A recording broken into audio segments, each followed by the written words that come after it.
Today, I'm going to show you how to play Sungka.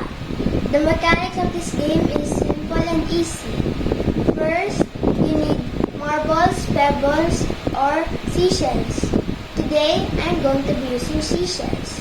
And the most important part is the Sungka board or the Sungka hand.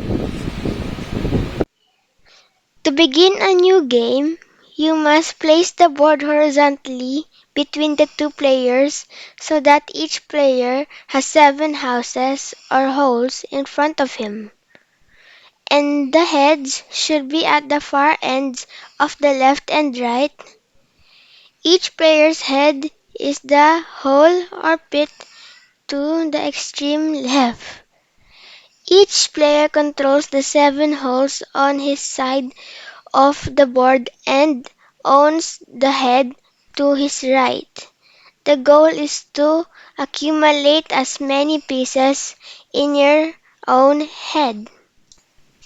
Each player has 49 game pieces, shells, marbles, pebbles, or seeds, equally distributed to each of their holes. 7 pieces in every hole, except the heads, which remain empty. For the first turn, a player may decide which of the 7 houses directly in front of him on his side of the board he wishes to begin with. He picks up all the shells from his chosen hole, and he should then move his hand around the board in a clockwise direction, dropping 1 shell in each hole or head he passes over, including all of the holes on both sides of the board and the player's head, but not the opponent's head. If you drop your shell last in a hole that already had shells in it, you may pick up every shell in that hole and continue your turn.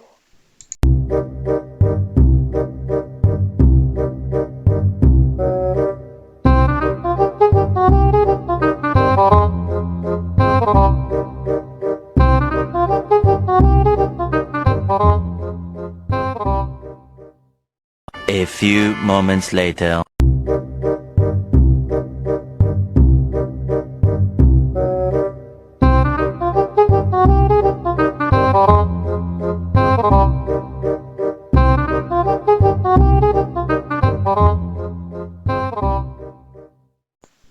If the player's current turn ends when the last piece falls into an empty hole, whether on the player's side or the opponent's side, if this happens in one of your holes on your side of the board, then you may claim all the shells in the hole directly opposite from your opponent's side of the board and drop them in your head, although the turn is still over.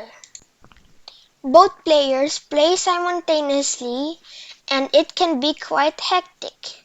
Once a player has ended their first turn, he must also wait for the opponent to complete his turn. And from that point on, players take it in turns to play their turns.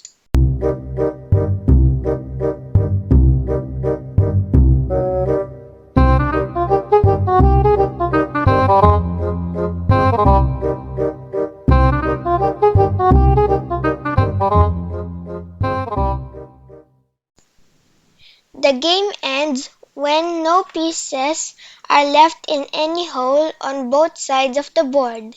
The players now count the number of pieces in their own head and see who has won. That's how you play Sungka. Thank you. Bye. For the legend. Station B, Station B. I'm the king, I'm a loyal shrimper. We'll never eat shrimp for dinner. Yelling shrimp out of the car. We are the dankest squad by far. Station B, Station B. Station B, Station B.